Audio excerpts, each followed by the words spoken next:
First, I would like to introduce a strange phenomenon occurring in China.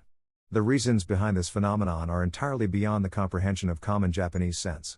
In the second half of this discussion, I will explain this situation in detail. But first, let me provide a brief explanation. In Japan, we have the term small and medium-sized enterprises, SMEs. China also has the concept of SMEs, but they are categorized into three types: medium-sized, small-sized, and even smaller micro-sized businesses. Collectively, these are referred to as SMEs in China. Some of you may wonder how these are defined in terms of capital, revenue, or other criteria.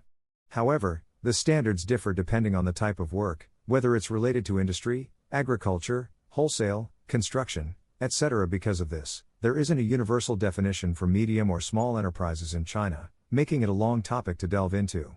This particular point, however, is not directly related to today's topic, so just keep in mind that China's SMEs are categorized into medium, small, and micro-sized companies.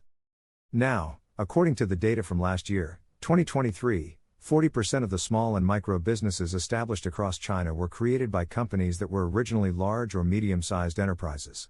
This might not be entirely unheard of in Japan, where large companies sometimes split off business units into separate entities. However, for 40% of small and micro businesses to be set up by larger companies is quite a substantial figure. This indicates that there are compelling reasons forcing businesses in China's economic landscape to adopt such a strategy. What are these reasons? Typically, from a Japanese perspective, people might think it's to reduce taxes. Smaller companies generally receive more tax benefits than large corporations, so splitting into smaller units to reduce total taxes might be the logical assumption.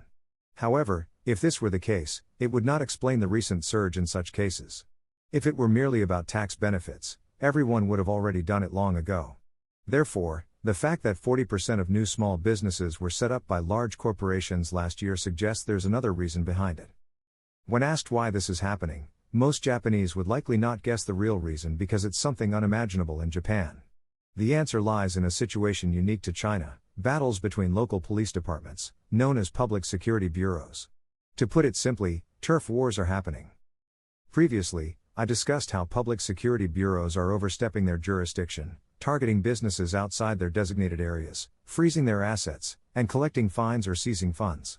Local police, on the other hand, try to protect companies in their jurisdiction by launching campaigns urging businesses to notify them immediately if external police forces arrive. In one of my earlier discussions, I mentioned that internet companies tend to be targeted because they often have customers outside their local jurisdiction.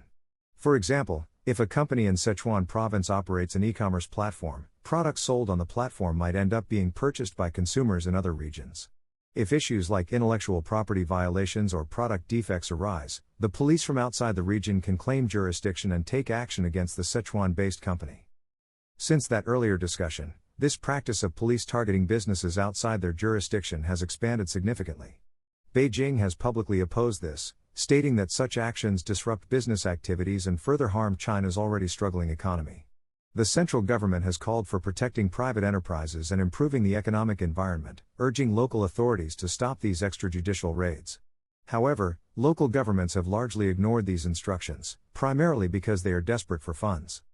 Using the pretext that victims of crimes reside within their jurisdiction, local police justify their actions as legitimate. The result is a crackdown on businesses outside their jurisdiction, often under the guise of law enforcement but effectively functioning as extortion. For example, a business might have its bank account frozen entirely, even if the alleged damages are only a small fraction of the account balance. There are cases where, for instance, a claim of damages amounting to 200,000 yuan led to the freezing of a company account with 5 million yuan. When this happens, the company is unable to operate, and the situation escalates to a meeting between the police and the company's executives. At this point, the police demand payment. If the company pays the demanded amount, their accounts are unfrozen, and any detained executives are released. This practice has become widespread in China, effectively forcing businesses to pay large sums under duress. How do police identify target businesses? While internet-based companies were initially the primary targets, the practice has expanded beyond that. Even companies involved in non-digital industries can be targeted if local consumers file complaints about their products. This has prompted businesses to split into smaller entities to make their finances less conspicuous and less appealing to authorities. For example, A company that used to report profits of 300 million yuan annually might now deliberately show profits of only 20 million yuan. This is achieved by establishing subsidiaries or other mechanisms to spread out the profits. Companies are taking these steps to avoid attracting attention from authorities. However, if this trend continues, local police might start targeting even smaller companies. Businesses may feel compelled to split further, but there are limits to how far this strategy can go. Some entrepreneurs are already considering exiting China altogether while they still have the means to do so. In the end, this entire situation reflects the downsides of one-party rule and the lack of accountability in the Chinese system. In any other country, such practices would likely lead to public outrage and political consequences. However, in China, where the media is controlled by the Communist Party, there are no mechanisms to check such abuses of power. Unless China's economy significantly recovers or the Communist Party itself is dismantled, these issues are unlikely to resolve, leaving businesses in an increasingly precarious position.